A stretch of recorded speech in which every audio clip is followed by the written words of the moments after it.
porque nos dejó su palabra y en ella encontramos la salvación, en ella encontramos muchos consejos. Es un libro contemporáneo, es un libro que no es antiguo, pero sus enseñanzas no lo son. Sus enseñanzas son para todas las épocas, y por eso nosotros en el mes de agosto, las iglesias presbiterianas, creo que otras denominaciones también, los bautistas, metodistas me parece, celebran este mes como el mes de la Biblia, y por eso nosotros hablamos acerca de la Biblia, acerca de las bondades de leer la Biblia. Y ya hemos visto varias bondades de leer la Biblia, y hoy quisiera que viésemos esta sexta bondad, y aquí dice, aunque me faltaron unas comillas ahí, que la Biblia, la sexta bondad, la Biblia es ¿qué? Confiable. Me decía ahora en los estudios de los jueves, uno de las personas que va al estudio con el hermano Arturo, esta persona no viene a la iglesia, pero va a las clases, y me preguntaba, me decía, porque estábamos explicando acerca del Nuevo Testamento, y me decía él, bueno, los escritores bíblicos, como se nos ha venido explicando, ¿todos ellos escribieron lo que Dios les hablaba a ellos? ¿O hubo alguien que les dictaba? Y bueno, le dije, en los dos casos, hubo gente que directamente Dios les habló y ellos escribieron, pero hubo casos en los que alguien les dictaba. ¿Se acuerdan, por ejemplo, Jeremías tenía un secretario? ¿Se acuerdan cómo se llamaba el secretario de Jeremías? ¿Sí se acuerdan o no? Baruch. Y entonces Jeremías le dictaba a Baruch y Baruch escribía ciertas cosas. En el caso del Evangelio de Marcos, por ejemplo, ¿quién lo escribió? Marcos. Pero la tradición dice, y nosotros creemos en eso, que Marcos escribió lo que Pedro le dijo. O sea, la fuente de Marcos fue el apóstol Pedro. Porque nosotros nos preguntamos, ¿por qué Pedro no tiene un evangelio? ¿Por qué Juan sí tiene un evangelio y por qué Pedro no? Pedro fue uno de los que estuvieron más con el Señor. Bueno, porque Pedro de alguna manera le hizo saber a Juan Marcos todas las cosas que él había vivido, y Juan Marcos las plasmó ahí. Vamos entonces, hermanos, a hacer una oración y vamos a empezar la predicación del día de hoy. Padre, te damos gracias por tu santa palabra, Señor. En verdad te damos gracias porque la conocemos, porque la memorizamos, la meditamos, porque la tenemos presente en los momentos más difíciles de nuestra vida. Porque ella es, Señor, la que nos da aliento en esos momentos. Pero también cuando estamos alegres, también cuando estamos en momentos de regocijo, también citamos tu palabra, Señor. Porque tu palabra es hermosa y en ella, como dice, nos parece a nosotros que encontramos en ella la vida eterna. Gracias, amado Padre, por ella, en Cristo Jesús. Amén. Vamos a darle uno más, hermanos, y vamos a ver, ahorita que nos pongan aquí Ay, perdón, es que no aprendí este micrófono. Aunque sí se escucha, ¿verdad? Con eso, pero bueno, a ver si ya se prendió. Ahí está. ¿Ahí se escucha ya? Sí. Muy bien. Bueno, vamos entonces a leer como dice el Salmo 119, 51. Aquí está, ¿cómo dice? Los soberbios se burlaron, no me he apartado de tu ley. Dice ahí, los soberbios se burlaron mucho de ¿quién? De mí. Ahí lo está expresando el salmista, ¿no? Estamos hablando del Salmo 119, lo está expresando David. Dice, los soberbios se burlaron mucho de mí. Pero eso lo podemos hoy poner claramente en nuestras vidas, hermanos. Porque hay gente que se burla de la palabra, hay gente que se burla de nosotros, de que somos cristianos, de que creemos en la palabra. Ay, sí, mira, viene el cristiano, hay que ignorante que cree en la Biblia. En la universidad eso pasa, muchos maestros que incluso hasta se burlan de las personas que son creyentes. Pero el salmista dice, los soberbios se han burlado mucho de mí, mas no me he apartado de tu ley. Y es que la palabra de Dios, hermanos, ha sido criticada en todas las épocas y de muchísimas maneras. A través de la ciencia, a través de la misma iglesia, a través de gente que dice son puras supercherías, son puras tradiciones, son puras papas. La Biblia la escribieron hombres pecadores. La Biblia no es palabra de Dios. La Biblia no es verdad. Y ha sido atacada muchísimo. En todos los siglos y en todas las épocas, la Biblia ha sido atacada. Pero nosotros, hermanos, dice este versículo, aunque ha sido atacada, se ha burlado de nosotros, no nos apartamos de la ley de Dios. Vamos a ver otro. Y vamos a ver aquí, hermanos, vamos a ver aquí en esta parte hoy principalmente vamos a ver cómo ha sido atacada la Biblia como tal, como los manuscritos. Y es bien interesante lo que vamos a ver aquí, porque muchos de nosotros ¿tienen Biblias en sus casas? Sí. ¿Cómo cuántas Biblias tienen? ¿Usted me puede decir cuántas Biblias? ¿Alguien que me quiera decir? Una, dicen algunos. ¿Cuántas? Dos, no sé, algunos, por ejemplo, si a mí me preguntan, no sé, yo la verdad es que no sé, yo creo que ya tengo como unas 50 Biblias de diferentes.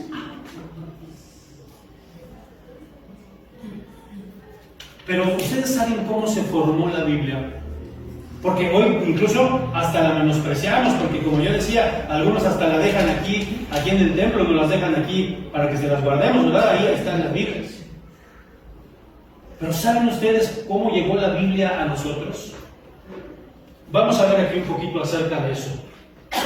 Como les dije, esta persona que me preguntaba cómo se escribió la Biblia, prácticamente me estaba preguntando eso. ¿La escribieron esos hombres directamente de parte de Dios o hubo alguien que les dictaba? Bueno, vamos a ver esto.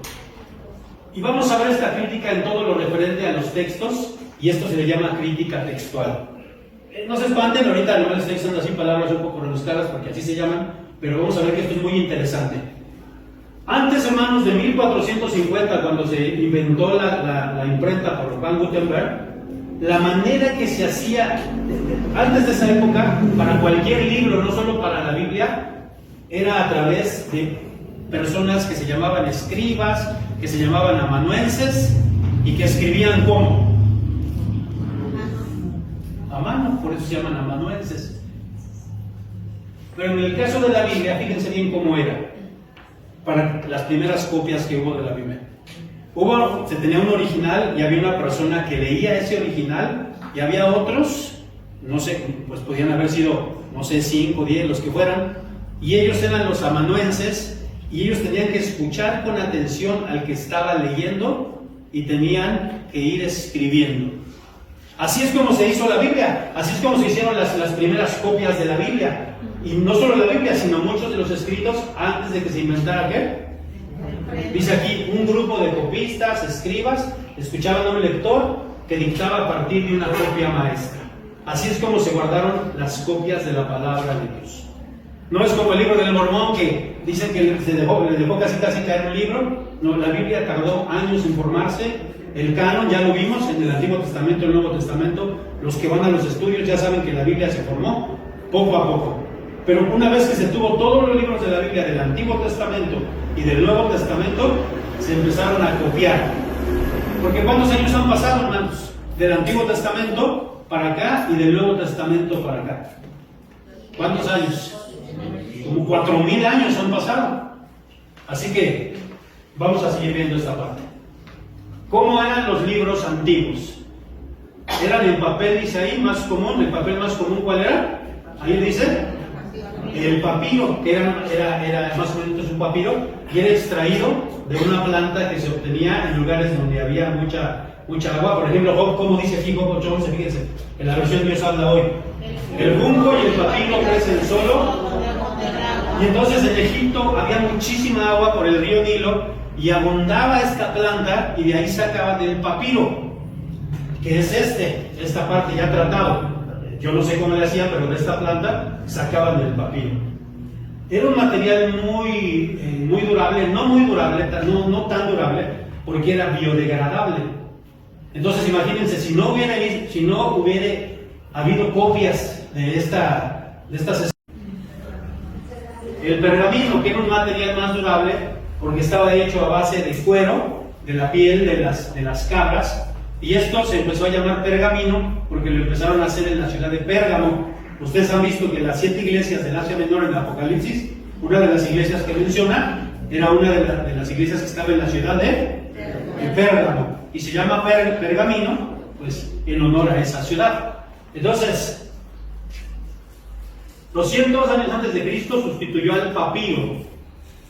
Fíjense bien, hasta el año 1200 después de Cristo, cuando fue sustituido por el papel. Entonces, casi 1000 años, no más de 1000 años, se utilizó no solo para escribir la Biblia, sino para escribir los libros. ¿Qué se utilizó? El papiro, que era de qué? Ya duraba más que el pergamino, perdón. ya duraba más que el papiro, porque el papiro era biodegradable y este duraba más. Vamos a ver uno más aquí. ¿Cuál era la forma de los libros? Y esto es bien interesante porque ya lo hemos visto también en las clases del Nuevo Testamento. La forma clásica de los libros antiguos era el rollo, de ahí la palabra de, no me estés echando ni tirando tu rollo. Por si no sabía, porque hay mucha gente que lo utiliza y ni sabe por qué. Así eran los libros, como esto, como dos, los que ocupan en las cocinas, ¿cómo se llaman esto? Un rodillo, como si fueran dos rodillos, y se enredaban los libros, ya fuera de papiro o de pergamino, y se abrían así, y después se enrollaban. Así es como eran los libros. Los rollos no podían exceder un promedio de 12 metros de largo, porque se tornarían incómodos para su manipulación. Por eso Lucas escribió el Evangelio de Lucas en un rollo y el libro de los Hechos en otro rollo, porque él escribió los dos libros, pero fueron en dos rollos. Imagínense que hubieran hecho un solo rollo, porque así es como se escribían. Los libros más largos del Nuevo Testamento fue Lucas y Hechos, y aquí dice precisamente lo que les acabo de decir, ¿no? Que podía haberlos hecho en un solo, pero lo hizo en dos volúmenes. Entonces, sí saben más o menos, ya vieron más o menos cómo se estaban los libros. Ahora vamos a darle uno más, porque con el tiempo se vio que esos libros eran como muy estorbosos, como muy poco prácticos, ¿vale? Y entonces se hizo algo así como esto, que se llamó, ahí arriba le dice, códices. Ahí dice, como era muy incómodo los libros, pues entonces surgió una nueva forma, que fue el códice. Y era como un libro, como esta parte como un libro, se hacía doblado el pergamino o el papiro en forma de hojas, y después se cosían juntas. Entonces ya quedaba como un cuaderno, más o menos, como una forma de un cuaderno. Ya se podía abrir así, ya se podía pasar, porque estaba cosido. ¿Y esto cómo se le conoce? Un códice. Los otros eran rollos. Y tanto los rollos como los códices podían estar hechos de papiro o de pergamino. Bueno, vamos a ver uno más. Y vamos a ver ahora cómo era la escritura, cómo se escribía. Ahí nos dice, la escritura, tanto en rollos como en códices, consistía de columnas uniformes de 5 a 8 centímetros de ancho. Así como ustedes están viendo aquí esto, así se escribían los libros. No así como nosotros tenemos de corrido, sino así de esta manera. Unos estaban escritos en la forma uncial, que consistía, fíjense bien, en letras mayúsculas juntas, sin signos de puntuación. Todo eran mayúsculas, por ejemplo, todo el griego en mayúsculas, todo en mayúsculas, y no estaba separado nada, no había ni puntos ni nada, todo junto. Esto lo podemos ver aquí, ahorita vamos a ver otra figura. En el siglo IX surgió el nuevo estilo, que era usando minúsculas, pero fue hasta el siglo IX. Y fue hasta el siglo, aquí no le puse, pero fue en el siglo XIII, de nuestra era, que ya lo separaron en capítulos. Y fue hasta el siglo XVI que hicieron la aparición en los versículos. O sea, tú como la tienes ahorita, ya la tienes, vamos a ver, como dicen los jóvenes, ya la tienes papita. Pero no era así, esto no era así, hermanos. Si se dan cuenta que esto era todo en mayúsculas y junto, imagínense. Nunca han escrito así ustedes en español, todo junto y sin, pues no se le entiende nada, ¿no? Ahora imagínense en griego o en hebreo. Vamos a darle uno más. Esta es una, miren, esta es la inicial, que era en mayúsculas y todo junto, todo junto, todo junto. No hay puntos, no hay, todo está junto. Así es como se escribía. Vamos a darle uno más. Ahora, vamos a ver, ya vimos cómo se conformó más o menos los textos, cómo se conformaron. Pero ahora vamos a ver 4 críticas que le hacen a los textos sagrados. Pero nosotros vemos que, y ese es nuestro título del día de hoy, que la palabra de Dios es confiable. Y vamos a ver las críticas que se le hacen. La primera es que hay que... No, hasta arriba, dice crítica 1. Mucha gente dice, ¿cómo vamos a poder creer en esos papiros, en esos textos, si hay poca evidencia? Vamos a ver. Ya vimos hace rato lo mismo, yo lo mencioné, 75 papiros del Nuevo Testamento, 250 unciales producidos entre los siglos 4 y 9, muchos de ellos son incompletos, aquí estamos hablando de la Biblia, 2.600 manuscritos producidos entre los siglos 9 y 15, Aparte de estos manuscritos en griego, tenemos el Nuevo Testamento en otros idiomas, como el etíope, siriaco, latín, gótico, armenio. Por ejemplo, yo mañana voy a dar clases en la escuela bíblica de historia de la iglesia y voy a comenzar el segundo periodo y vamos a hablar de la iglesia oriental. Ustedes conocen la iglesia occidental es la iglesia católica y de ahí surgieron los protestantes. Pero en la iglesia oriental están los ortodoxos rusos, griegos, armenios, coptos y todos ellos tradujeron la palabra de Dios a sus propios idiomas. Y hay un montón de manuscritos. Ahora, hay variantes en ellos, vamos a ver eso. Vamos a darle uno más. Miren, esto que ustedes están viendo aquí son cajas que se han encontrado, sobre todo por allá por el Sinaí, cerca de Egipto. Todas estas cajas, y todo lo que tienen aquí son pergaminos, papiros. Muchos de ellos están despedazados, otros sí están más o menos completitos. Pero son cajas y cajas y cajas que se tienen de estos manuscritos de la Biblia. Vamos a darle uno más. Miren, todas estas son como los están restaurando. Todos estos que ven aquí son pedacitos, son como si fueran rompecabezas. Ese es el trabajo que hacen estas personas para unir estos pedacitos. Vamos a darle, hermanos. Segunda crítica que se le hace a la Biblia. Ahí dice: muchos están dañados. Como ya vimos, eso es cierto. Y les pido que me ayuden a leer Salmo 119:60. Ese no está aquí. Así que si ustedes me ayudan a leer. Para que Elías no le cambie aquí, ustedes ayúdenme a buscar Salmo 119:60. ¿Cómo dice, hermanos? Por favor. Muchos de estos manuscritos. Salmo 119:60.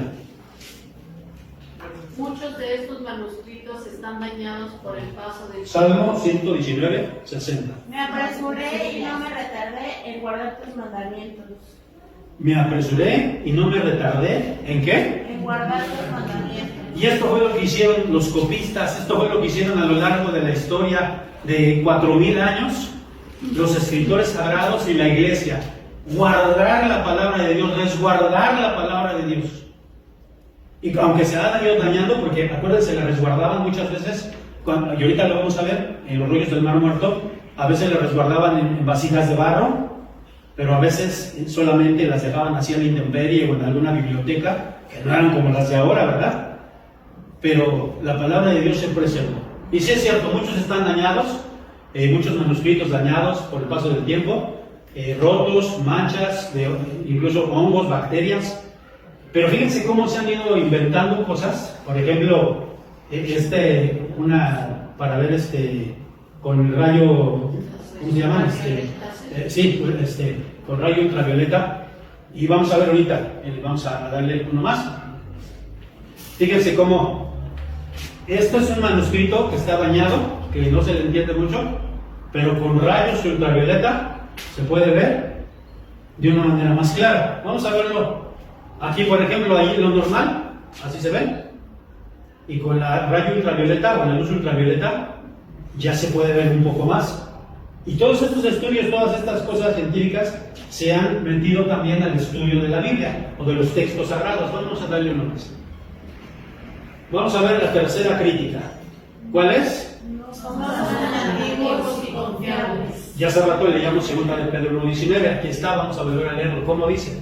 Y así tenemos la palabra profética más segura, a la cual hacéis bien en prestar atención, como una lámpara que brilla en lugar oscuro, hasta que el día despunte y el celo de la mañana aparezca en nuestros corazones. Y aquí nos dice una verdad bien tremenda. La palabra de Dios es confiable. Tenemos la palabra profética, y cuando dice la palabra profética se está refiriendo a toda la Biblia, más confiable. Más confiable. Y vamos a ver aquí. Dice allá arriba en el inciso A, ¿cómo dice?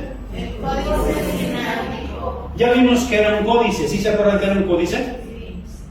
Era una serie de pergaminos o de papiros que los ponían así como en una forma de libro y los cosían, ¿verdad? De manera tal que quedaba como un libro, ¿no? Podía ser un libro grande, un libro grueso. Y nosotros tenemos algo que se llama Códice Sinaítico. Ahorita les voy a decir qué es eso. Allí en el Códice Sinaítico se encuentra todo el Antiguo Testamento en griego, todo el Nuevo Testamento en griego, otros escritos en griego, en ese Códice Sinaítico. Y vamos a ver dónde lo encontraron, dónde se encontró. Un hombre llamado Constantino Tinchendorf, no me voy a tardar mucho porque sé que a muchos no les gusta la historia, o que a mí me fascina, porque sé que a muchos no, fue catedrático de la Universidad Alemana de Leipzig y él era un estudioso de los textos. Entonces él viajó al Sinaí, cerca del monte Sinaí, a un convento que había ahí, al convento de Santa Catalina, al monasterio de Santa Catalina, y cuando él llegó ahí buscando manuscritos viejos, él cuenta en su historia que en un bote, en un cesto de basura, vio unos textos y cuando él los abrió, él se dio cuenta que eran partes de la Biblia. Y esos del monasterio lo que estaban haciendo era tirarlo, ni siquiera sabía lo que tenía. Le dieron algunas copias y él regresó a Alemania por más dinero, para tener más recursos. Y cuando él regresa, vamos a darle uno más, este era este hombre, pero ahí está bien, Cuando él regresa a Santa Catalina, que es este lugar, pues uno de los monjes para no hacerse las largas, uno de los monjes le dice que él tenía una copia igual a la que él llevaba, que era la Septuaginta, y cuando se le enseña, era lo que yo les estoy diciendo, era el Códice Sinaítico. Todo el Antiguo Testamento en griego, todo el Nuevo Testamento en griego y otros escritos en griego. No se lo quieren vender y después por intercesión del gobierno ruso, pues el gobierno ruso lo compra este manuscrito que le estoy diciendo y después lo vende al Museo Británico en $500,000. En la actualidad está ahí en el Museo Británico este Códice Sinaítico. ¿Qué contiene el Códice Sinaítico, hermanos? Es bien importante. ¿Qué es lo que contiene? Todo el Antiguo Testamento en griego, todo el Nuevo Testamento en griego y algunas otras cuestiones escritas en griego también, y datan del siglo IV. Ese es lo más antiguo que tenemos nosotros de la Biblia, toda completa, toda completita. Hay otros pedacitos que de Isaías, que de Mateo, pero toda completa, esta es lo más antiguo que tenemos, del siglo IV. Y se llama ¿cómo? Códice Sinaítico. Ahora vamos a ver uno más, y no es el único. Bueno, vamos a ver aquí algunos, como la parte encuentran las cajas, como ya hemos visto. Miren uno más. Y esta es parte de la investigación que en el 2002, fíjense todavía de los teléfonos cómo estaban, ¿no? Pero todos esos eran para estudiar los manuscritos. O sea, son cuadros especializados. Hoy está ya más avanzado todo esto. Vamos a darle para que ustedes hagan una idea de cómo se investiga. Ahí se investigan para que vean que no nomás que yo tengo la Biblia aquí, pasa por todo un proceso, hermanos. Vamos a darle más. No nomás. También tenemos, aparte del Códice Sinaítico, tenemos el Códice ¿qué? Se llama así porque este códice fue encontrado, apareció. No se dice que alguien lo haya encontrado, sino que apareció en la Biblioteca del Vaticano en 1475. Pero se dio a conocer, o se salió al público en 1890. Este data del siglo IV, igual que el Códice Sinaítico, y tiene el Antiguo Testamento y el Nuevo Testamento completo, ¿verdad? Es muy similar al Sinaítico. Otros códices que hay también son el Alejandrino y Códice Beza, que no están tan completos. Y estos son los más completos que tenemos. Si alguna vez va usted al Museo Británico, usted va a poder ver el Códice Sinaítico. Si alguna vez va al Vaticano, va a poder ver, si lo dejan, entrar a la biblioteca, porque me parece que estaba en reparación, va a poder ver también el Códice Vaticano. Bueno, vamos a darle uno más. Cuarta crítica que se le hace a la Biblia. ¿Cuál es? No hay una explicación científica. Vamos a buscar, como dice 2 Corintios 8:7, se no está aquí, también les pido que lo busquen, para que no le cambiemos aquí. Alguien que lo busque. Y esta ya es la última parte. Vamos a ver la investigación científica que hay con respecto a los manuscritos hoy en día. Por tanto, como en todo abundáis en fe, en palabra, en ciencia, en toda solicitud y en vuestro amor para con nosotros, abundad también en esta gracia. Dice que abundamos en la fe, en palabra, y en ciencia. A ver, hasta ahí, gracias. En ciencia, claro que no se refiere a lo que conocemos como ciencia, pero sí se refiere a conocimiento. Y entonces, lo que nos está diciendo aquí la Escritura es que nosotros debemos abundar sí en la fe, sí en las Escrituras, pero también en conocimiento. Y esto es lo que muchos dicen, no, pues es que la palabra de Dios no es científica, no hay tanta investigación científica. Pero vamos a ver que sí, vamos a ver varias cosas. Ahí dice, los manuscritos del Mar Muerto. Fue una colección de manuscritos en hebreo y arameo que fueron descubiertos a partir de 1947 en una serie de cuevas en Jordania, al extremo noroccidental del Mar Muerto, en la región de Kibbutz Qumran. También se les conoce como los rollos de Qumran o los rollos del Mar Muerto. Y aquí dice todo lo que contenía, pedacitos de Apocalipsis, de Isaías, muchos libros del Antiguo Testamento, menos el libro de Esther, el libro de Génesis, contenía, es lo que hay ahí, en esos rollos del Mar Muerto. Los 7 rollos principales fueron descubiertos por beduinos, adquiridos en parte por la Universidad Hebrea de Jerusalén y en parte por el Monasterio Siriaco de San Marcos de Jerusalén. Entonces, estos rollos están bajo el resguardo de la Universidad de Jerusalén. Entonces, vamos a darle uno más para que puedan ver. Estos son parte de los rollos. Vino a México hace mucho una exposición y yo pude ver este pedacito, lo vi así real, como lo sacaron de los rollos del Mar Muerto, un pedacito así que incluso yo les mencionaba una vez, los ponían en una maquinita, como de vidrio, una vitrina especial, y que solamente se prendía por segundos, porque la luz los va bañando. Todos estos son los investigadores de los rollos del Mar Muerto. Bueno, vamos a darle uno más. Esas son las cuevas de Qumran, de donde fueron sacados. Estaban en vasijas de barro, las encontraron ahí beduinos, son personas que estaban ahí en el desierto, y se metieron en esas cuevas y los sacaron. Entonces, de ahí sacaron estos rollos. Vamos a darle uno más. Este es un pedacito también del profeta Isaías, y es lo que dice, ¿no? Más o menos lo que dice, y eso lo sacaron de unos de esos pergaminos que encontraron ahí en los rollos del Mar Muerto. Y se siguen investigando porque es un chorrísimo de material. Se sigue investigando. Vamos a ver uno más. Después, eso es una parte que se está investigando científicamente. También se encontraron otros papiros en Oxirrinchus. Aquí está Oxirrinchus para que ustedes se ubiquen. Aquí está el Cairo, que es la capital de ¿dónde? Egipto. Aquí está Alejandría, una de las principales ciudades. Otra ciudad. Y aquí está Oxirrinchus, es decir, está en esta zona. Y aquí encontraron, vamos a darle para que veamos cuántos encontraron. Allí entre 1897 y 1907 encontraron 567 volúmenes del Nuevo Testamento. Entonces, esos están investigando también. Dale uno más, por favor, hermano. Miren, ahí están los restauradores que están investigando estos rollos que se han encontrado. Son gente que se dedica a eso, hacen doctorados para hacer esta parte. No crean que nada más es un improvisado que agarran la lupita. No, son gente que se ha preparado, que conoce los idiomas, que sabe el hebreo, que sabe el griego, que sabe el arameo, incluso algunos otros idiomas como el siriaco, como el copto, muchos idiomas. Y no solamente eso, sino cómo tratar restaurar todos estos pergaminos y papiros. Fíjense, dicen que no hay mucha investigación. Biología molecular. A través de la biología molecular, ¿de qué les dije que estaban constituidos los pergaminos? Y sí vieron que había como una especie de rompecabezas que estaban en pedacitos, ahí tenemos. Y muchos de estos no se sabe de dónde fueron sacados. Por ejemplo, aquí en los rollos, porque aquí los rollos del Mar Muerto son ubicados así como con un RAN 12, con un RAN 8, o sea, tienen sus claves. Y entonces, para poder saber de dónde corresponde este pedacito de pergamino, le hacen un estudio genético al pedacito. Imagínense el trabajal que es para identificar que este sí pertenece a este otro pedazo de piel.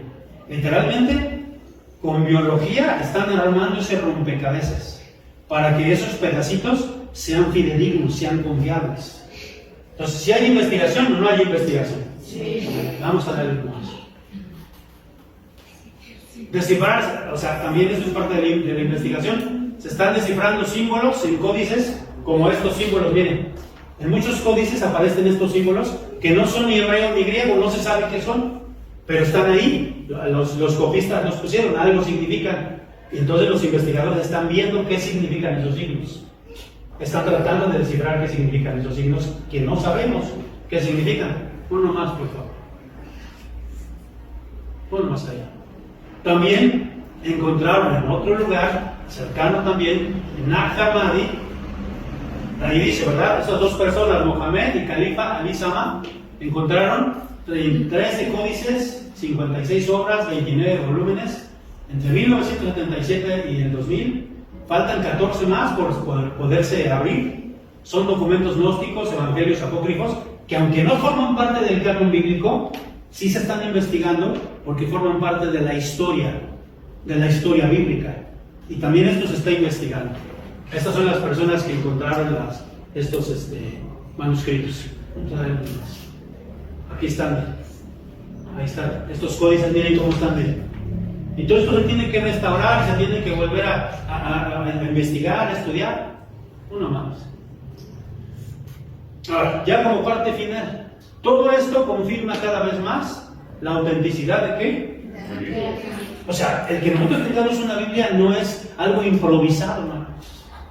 El que tengamos copias de auténticas y fidedignas, por eso el título de esta bondad de la Biblia es que es confiable. Y por eso Pedro dice, es la palabra profética más confiable, más digna de confianza. Y bueno, la Biblia se sustenta científicamente. No vamos a leer este pasaje. Esta exposición solo ha sido a nivel de los textos, pero falta estudiar acerca de la arqueología, la lingüística, las religiones comparadas, etc. Y aún en todas esas, la Biblia pasa a la prueba, porque se han encontrado pues muchas situaciones arqueológicas que comprueban la veracidad de la Biblia. Eso lo vamos a ver más adelante, no ahorita. Este acercamiento a la Biblia no es un sacrilegio, muy por el contrario, es el poder confirmar con argumentos sólidos, científicos y concretos, lo que Dios ha revelado. Que no nomás es decir, ay, sí, por la pura fe. Sí, la pura fe nos debería bastar, pero aparte de la fe tenemos toda esta confiabilidad. Y miren lo que dijo el salmista, y con eso concluyo. Salmo 119, 42.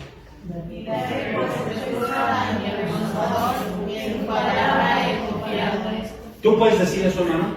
Esto decía el salmista. Aquel que se burla de mí, aquel que me quiere avergonzar, diciéndome que soy un tonto, que soy un ignorante, que no sé nada, que tu palabra nada es, yo daré por respuesta a mi avergonzador, que en tu palabra he confiado. Porque la palabra de Dios, amados hermanos, es confiable. Así que ese libro que tú lees, y que espero que lo leas, que lo memorices, que lo medites, es 100% confiable. Porque es inspirado por Dios. Porque es la palabra de Dios. Porque Dios no miente. Y aún la ciencia, y aún Él nos dejó, a pesar del tiempo, ningún otro libro, hermanos, ningún otro libro tiene este respaldo en textos como tiene la Biblia. Ningún otro libro. Que Dios bendiga su palabra y Dios bendiga pues, a cada uno de nosotros. Vamos a orar. Padre, te queremos agradecer, Señor, porque nos diste tu santa Biblia, Señor, tu santa palabra. Porque hay muchos textos, Señor, que lo confirman, muchos pergaminos y muchos códices, Señor, que respaldan, Señor, lo que tú dijiste, que es verdad, y que la palabra que tenemos, estas Biblias que tenemos en la actualidad, son verdad. Gracias, Señor, gracias porque podemos confiar en ti y en tu palabra. En Cristo Jesús te lo agradecemos.